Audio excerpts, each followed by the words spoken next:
Nazi economic policies. Germany was short of essential raw materials and couldn't pay imports. It had more than 6 million unemployed. Agricultural prices had collapsed, leaving farmers impoverished and in debt. The value of trade was half that in 1929. The Nazis had three different phases of the economic policy, led by three different men. Schachts' new plan, recovery 1933 to 36. 1934, Schacht was appointed as Minister of Economics. He helped Germany recover with his new plan of 1934. Aims. The new plan had a combination of interlinked political and economic aims. 1. To tackle the depression and restore Germany to full employment. 2. It was hoped that these changes to the employment will lead to improvements in conditions for millions of Germans and create a broader feeling of optimism. 3. It was hoped this optimism would consolidate the regime politically, providing political stability. Actions. 1. Restrictions. Imports were limited and carefully controlled. Germany originally highly depended on imports. 2. Trade agreements. Trade and barter agreements were made with countries in southeastern Europe and in South America, particularly Argentina, that would supply Germany with vital raw materials in return for Germany's industrial goods, mainly mechanical goods. 3. Government spending controlled. Spending became more organised and concentrated upon the priority industries, lucrative industries and economic areas. 4. Low-level rearmament. A low level of rearmament begun, only enough to create a strong army, but it still passed over the Treaty of Versailles. Schacht wanted to recover rather than rearm. 5. Welfare cuts and RAD. Welfare spending reduced dramatically, as rearmament did as well, and the RAD reduced the number of people unemployed. 6. MEFO bills. Schacht pioneered the use of these, as these were the bills issued by the government as payment for goods. They were then held by investors or banks and could either be exchanged for cash or held up to 5 years, earning interest. Key plans. Reducing unemployment. 1. Women and Jews. Women were forced to leave their employment as the Nazis believed that the woman's role was at home. The Jews were also forced from their jobs. Neither of them counted as figures in the unemployment scale, making unemployment numbers decrease. 2. RAD National Labour Front. This scheme benefited Germany greatly. All men aged between 18 to 25 had to spend 6 months in the RAD. They built the first autobahn, planted new forest and helped garments. They built hospitals and schools with men who were uniformed and lived in camps, but they only received pocket money amounts. The RAD helped create a sense of prosperity, and many men preferred working in the RAD rather than being unemployed and homeless. 3. Rearmament. Hitler wanted to prepare Germany for war, so he began to rearm gas, tanks and ships and planes. Hitler wanted Germany to be great and to reverse the Versailles. This provided huge orders for German factories and work for millions of men, but it was hugely expensive. 4. Conscription. 1935, all males from age 18 to 35 were forced to join the army for at least 2 years. The army grew to 1.5 million. This cut over 1 million men from the unemployed. Reducing unemployment laws. 1. Law to reduce unemployment, June 1933. The government gave grants for building new homes, schools, hospitals and other public services. This gave work to as many as possible. This law also stated that all such building must be done by hand. 2. Battle for work. Government lent money to private companies so that they could create jobs. 3. Battle for production. This aimed for more grain production, to be more self-sufficient for war. 4. Law for the protection of retail trade, 1933. This aimed to fulfill middle-class expectations by forbidding the extension of department stores, which many Jews owned, and thereby protecting the small shopkeeper. KDF, strength through joy. Hitler wanted to control every part of the workers' lives, including their leisure time. Nazis had about 10 hours of leisure time each day. Hitler set up the KDF to take up this leisure time, and it was led by Dr. Robert Ley. He organised a huge programme of activities and rewards to fill people's time to make them better Nazis. 1. Holidays. Holidays in the Alps were cheap and affordable, about 1 week's wages.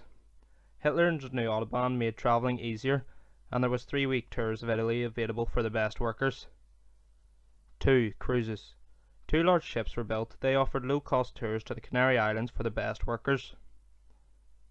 3. Sports. Over 7 million took part in the KDF sports matches. 4. Concerts. The KDF had its own touring band.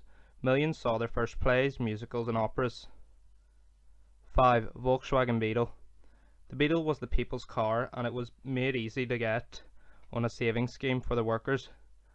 Millions saved one, but the money went into weapons. Policies' effects on workers' lives. Trade unions replaced. There was industrial unrest between 1929 and 1933. Hitler blamed this on the strong role of the trade unions, which was linked to socialism. The Nazis wanted complete control. Therefore, the trade unions were banned and striking became illegal in May 1933. German workers lost their right to negotiate working conditions and wages. This was confirmed in the Labour Charter of January 1934. These measures pleased industrialists and businessmen. DAF, German Labour Front. Trade unions were replaced by the German Labour Front, the DAF, which was set up in May 1933. 1. Aim: to keep the workers happy by establishing a community. The Volksgemeinschaft, the People's Community. All factories set up a council of trust to represent the workers in discussions with the employers. 1935 it had over 20 million members, which was the entire workforce. As if they weren't in it, they would not receive benefits. 2. Workers better off. The DAF was nearly always on the side of the employer. However, wage did go up a little bit and had a positive impact on rent. Job creation. There was 6 million unemployed in 1932 to only 500,000 before the war. He did this through the RID, removing women and Jews from the workforce and the conscription of the army. Price controls. Nazis introduced controls over prices of food and rent for housing, which helped stabilize the economy. Receiving fair prices for their produce helped farmers, and the Nazis provided over 60,000 new homes for the workers, all of which had fixed rent. The Reich food estate controlled agricultural prices and imposed price freezes in shops. Increasing agricultural activity. Small farmers had supported the Nazis who had promised to improve their lives. Hitler needed the farmers to achieve self-sufficiency in food. The Reich food estate supervised agricultural production, such as getting quotas for the food each farmer should provide and controlling prices. The Reich entailed law 1933 gave security to the peasant owners of average-sized farms who could be in a lot of debt, could not be thrown out of their homes for debt. Free time. Nazis wanted to control people's free time, and key organisations that did this was the KDF Strength Through Joy. This provided workers benefits and improved workers' leisure opportunities. Cheap holidays were offered to Italy or on KDF cruises. Cultural, musical or theatre trips were encouraged. Hiking trips and a range of sporting opportunities were encouraged. Workers had the chance to buy the Volkswagen Beetle, which could be bought cheaply on an instalment of 5 marks per week until the 750 marks were paid. However, most of these benefits were only open to Nazis. The Beetle was never delivered to the citizens. War broke out and production, with the workers' money, went to making other vehicles. The Beauty of Labour was set up by the DAF and aimed at improving conditions of the workers by providing better and safer factories with better faculties. They had slogans like "good lighting, good work" and "clean people in a clean plant."